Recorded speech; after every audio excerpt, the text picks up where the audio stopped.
اردو کے مشہور ناول نگار اور افسانہ نگار پریم چند۔ منشی پریم چند اردو کے مشہور ناول نگار اور افسانہ نگار ہیں۔ ان کا اصلی نام دھن پت رائے ہے، لیکن ادبی دنیا میں پریم چند کے نام سے مشہور ہیں۔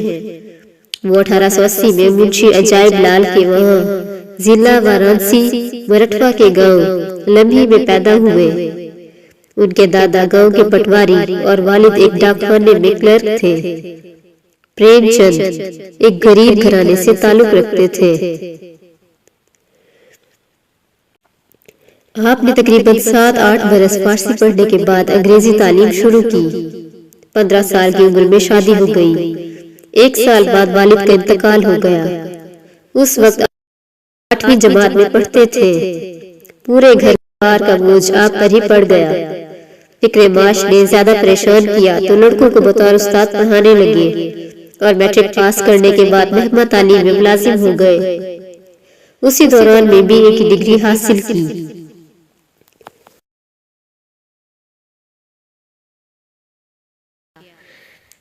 منشی پریم چند کا ابتدائی سوانحی خاکہ۔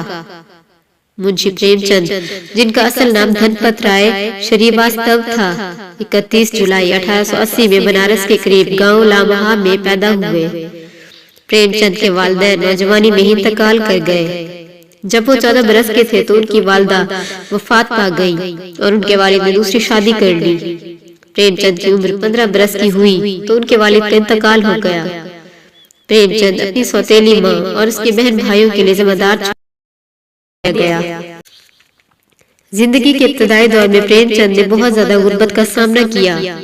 انہوں نے ایک وکیل کے بچے کو 1 ماہ کے لیے 5 روپے معاوضہ پر پڑھایا۔ جب پریم چند کی عمر 15 سال کی تھی کہ ان کی شادی کر دی گئی، لیکن ان کی شادی ناکام ہو گئی۔ بعد میں اس نے دوبارہ شورانہ دیوی سے شادی کر لی۔ شورانہ دیوی نے پریم چند کی جدوجہد میں ان کی مدد کی۔ پریم چند نے اپنے میٹرک امتحان کو 1898 میں بڑی کوشش کے ساتھ پاس کیا اور 1899 میں 18 روپے کی ماہانہ تنخواہ کے ساتھ اسکول میں پڑھانے کا کام شروع کر دیا۔ 1919 میں انہوں نے اپنے BA کو انگریزی، فارسی اور تاریخ کے مضامین کے ساتھ پاس کیا۔ بعد میں پریم چند نے ڈپٹی ذیلی انسپکٹر آف اسکولوں کے طور پر کام کیا۔ پریم چند نے مالی جدوجہد کی زندگی بسر کی۔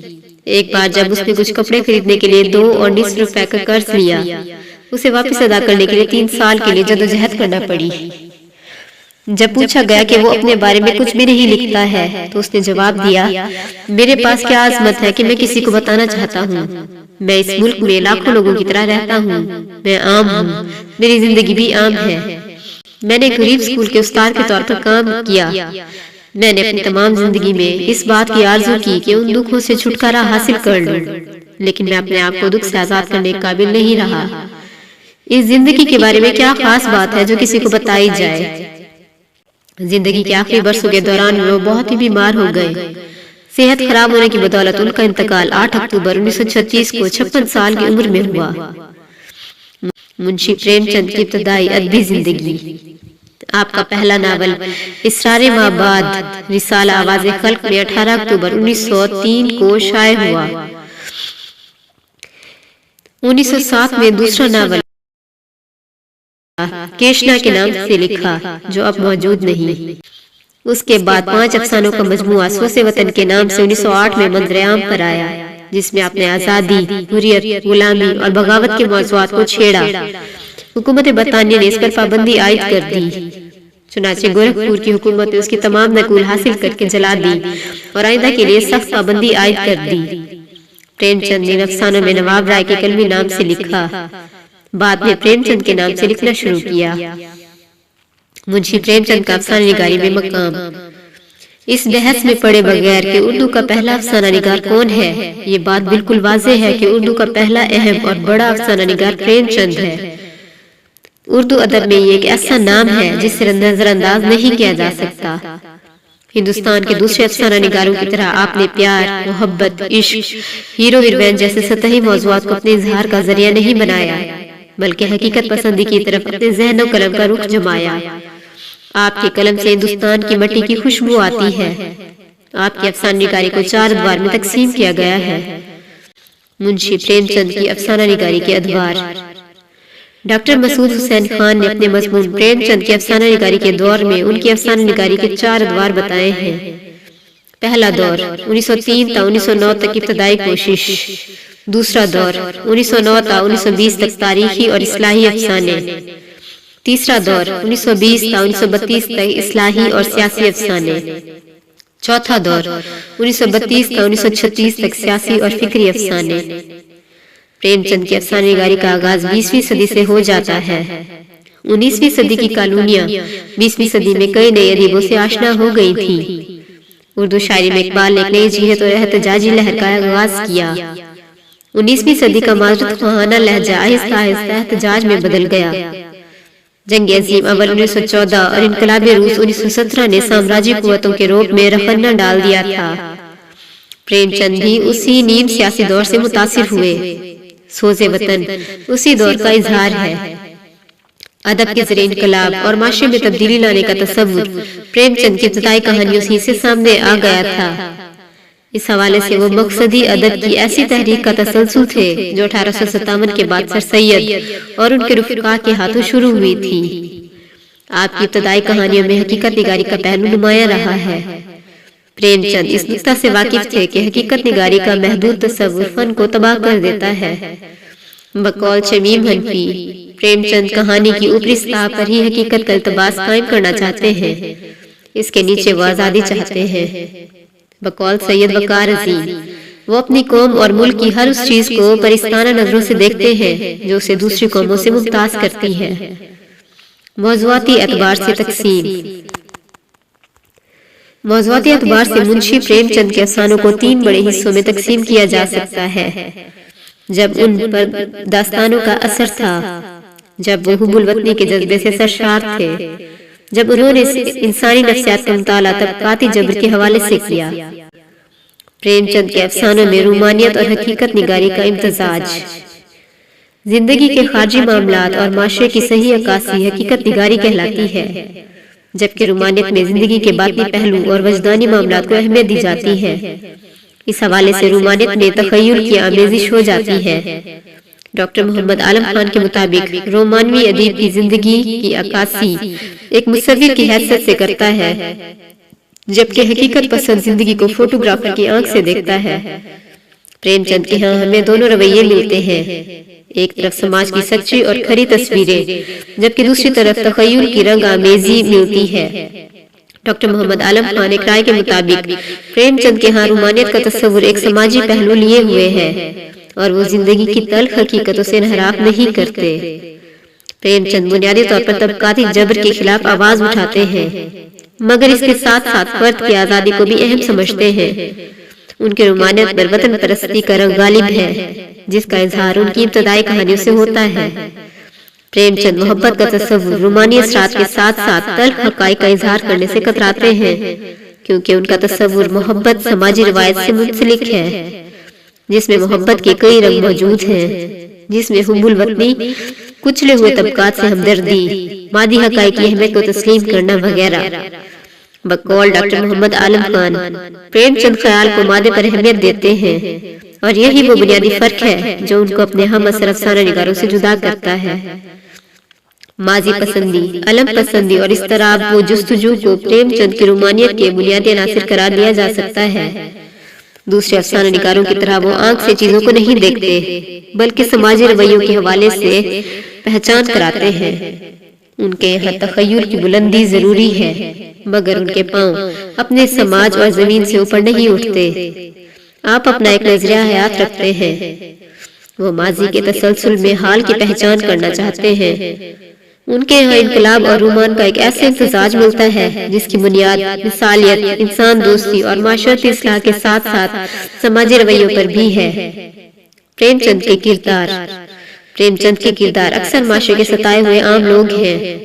انہوں نے ان ستائے ہوئے اور کچلے ہوئے مظلوم لوگوں، خصوصاً دیہاتوں میں جاگیرداروں اور مہاجروں کے ظلم کے مارے ہوئے لوگوں کو زبان دی۔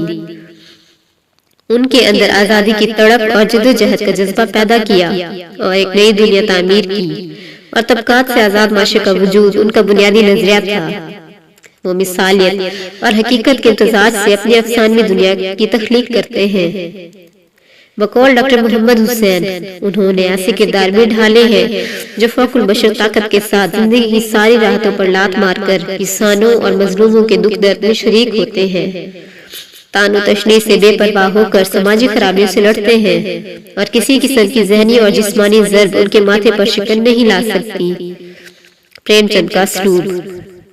آپ نے اپنے افسانوں میں سادہ زبان استعمال کی، آپ نے سنسکرت کے الفاظ کا کم استعمال کیا، آپ نے اکثر کرداروں کے مکالمے ان کی معاشی اور معاشرتی حیثیت کے مطابق لکھے۔ نہ صرف یہ بلکہ ان کے لیے مکالمے ان کے لہجے اور تلفظ میں تخلیق کیے، جو آپ کی زبردست مشاہدے کا گماس ہے۔ آپ نے ہندوستان کے لوگوں کو جو حقیقت پسندی سے روشناس کرایا، اس وقت جب ہندوستان میں مذہبی داستانیں اور مافوق الفطرت موضوعات عروج پر تھے، آپ نے بین الاقوامی، ملکی، علاقائی، معاشرتی اور معاشی مسائل پر قلم اٹھایا۔ آپ نے ہندوستان کے دیہی موضوعات سے ساتھ ساتھ متوسط شہری زندگی کے مسائل پر بھی لکھا۔ پریم چند کے منتخب افسانوں پر تبصرہ۔ کفن۔ یہ پریم چند ہی کا نہیں بلکہ اردو ادب کا بھی بہترین افسانہ ہے۔ یہ دو باپ بیٹوں کی کہانی ہے جس میں جوان بہو زچگی کے عمل میں مر جاتی ہے، لاش کے لیے کفن نہیں ہوتا، دونوں باپ بیٹے کامچور ہوتے ہیں، کوئی ان کی مدد کے لیے تیار نہیں ہوتا، مگر آخرکار انسانی ہمدردی کے تحت کفن کے لیے پیسے جمع ہو جاتے ہیں۔ دونوں باپ بیٹا کفن لینے نکلتے ہیں اور شراب خانے جا کر سارے پیسے خرچ کر دیتے ہیں۔ بقول ڈاکٹر محمد حسین، کفن میں پہلی بار پریم چند سماج کی تھوڑی بہت اصلاح کی جگہ اس کے مسلمات پر براہ راست حملہ آور ہوتے ہیں۔ آخر مردے کے کفن پر پیسہ ضائع کرنے کے بجائے مظلوم انسانوں کو جن کی زندگی جانوروں سے بدتر ہے، اس رقم سے 2 لمحے بشارت اور خوشی میسر آ جائے تو کیا کفن دینے سے کہیں بہتر کار ثواب نہیں ہے؟ کفن حقیقت نگاری کے ساتھ ساتھ فنی جمالیات کی ایک عمدہ مثال ہے۔ یہ افسانہ ان کے اس نقطۂ نظر کا ترجمان ہے جو انہوں نے اپنے ایک خط میں بیان کیا۔ وہ لکھتے ہیں، محض واقعات کے اظہار کے لیے میں کہانیاں نہیں لکھتا، میں اس میں فلسفیانہ یا جذباتی حقیقت کا اظہار کرنا چاہتا ہوں۔ جب تک اس قسم کی بنیاد نہیں ملتی میرا قلم نہیں اٹھتا۔ 1930 میں انہوں نے کفن میں جس جرأت کے ساتھ انسانی فطرت کو بے نقاب کیا ہے وہ ان کے فن کا کمال بھی ہے اور نقطۂ نظر کا اظہار بھی۔ آپ نے کفن کے بنیادی کرداروں گھیسو اور مادھو کے باطن میں گھس کر فطرت کو بے نقاب کیا۔ بقول ڈاکٹر گوپی چند نارنگ، پوری کہان کی جان حالات کی ستم ظریفی ہے جس نے انسان کو انسان نہیں رہنے دیا۔ طبقاتی نظام میں محکوم اور مجبور لوگوں کا استحصال ان کے اندر اس انسانی احساسات کو ختم کر دیتا ہے اور ان کو حیوانی سطح پر رہنے پر مجبور کر دیتا ہے۔ کفن کی یہ طنزیہ صورتحال اس دردناک منظر سے شروع ہوتی ہے کہ جھونپڑے کے اندر جوان سال بہو درتزا سے تڑپ رہی ہوتی ہے اور باہر گھیسو اور مادھو بجھے ہوئے الاؤ کے گرد بیٹھے خاموشی سے اس کے مرنے کا انتظار کر رہے ہوتے ہیں۔ پریم چند کا کمال یہ ہے کہ وہ کم لفظوں میں بڑی حقیقت کو کہانی کا روپ دیتے ہیں۔ بنیادی طور پر کفن کی کہانی 3 حصوں پر مشتمل ہے، جس میں پہلے حصے میں کرداروں کا تعارف، دوسرا حصہ بہو کی موت اور اثرات، تیسرا حصہ غربت اور پلاس میں پیدا ہونے والی بے حسی کا اظہار۔ پریم چند نے اردو زبان و ادب اور اس کے سرمایہ فکر کو ایک نئی جہت سے آشنا کیا۔ انہوں نے زندگی اور کائنات کو فکر و نظر کے مروجہ زادوں سے ہٹ کر ایک نئی سطح سے دیکھا، ایک ایسی بلند سطح جس سے جہاں سے زندگی اور انسانیت کا سمندر کروٹیں لیتا اور ٹھاٹھے مارتا نظر آتا تھا۔ وہ پہلے ادیب تھے جن کی نظر حیات انسانیت کے امور میں ان کے مجبور اور بے بس انسانوں تک پہنچی، جو قدرت کے دوسرے بے زبان مظاہر کی طرح صدیوں سے گونگے اور بے زبان تھے۔ پریم چند نے انہیں زبان دی۔ افسانوں کے مجموعے: سوز وطن، پریم 25 اول، پریم 25 دوم، پریم 32، خاک پروانہ، خواب و خیال، فردوس خیال، پریم 40، آخر تحفہ، زادرہ۔ ادبی زندگی: پریم چند کو ابتدا سے ہی کہانیاں پڑھنے اور سننے کا شوق تھا اور یہی شوق چھوٹے چھوٹے افسانے لکھنے کا باعث بنا۔ ان کی باقاعدہ ادبی زندگی کا آغاز 1901 سے ہوا جب آپ نے رسالہ زمانہ کانپور میں مضامین لکھنے شروع کیے۔ اول مختصر افسانے لکھے اور پھر ناول، لیکن مختصر افسانہ نویسی کی طرح ناول نگاری میں بھی ان کے قلم نے 4 چاند لگا دیے۔ انہوں نے ناول اور افسانے کے علاوہ چند ایک ڈرامے بھی یادگار چھوڑے ہیں۔ پریم چند مہاتما گاندھی کی تحریک سے متاثر ہوئے اور ملازمت سے استعفیٰ دے دیا تھا۔ وہ دل و جان سے ملک کی آزادی کے لیے لڑنا چاہتے تھے، لیکن اپنی مجبوریوں کی بنا پر کسی تحریک میں عملی حصہ نہ لے سکے۔ پریم چند کو اردو ہندی دونوں زبانوں پر عبور حاصل تھا۔ 1936 میں بنارس میں ان کا انتقال ہوا۔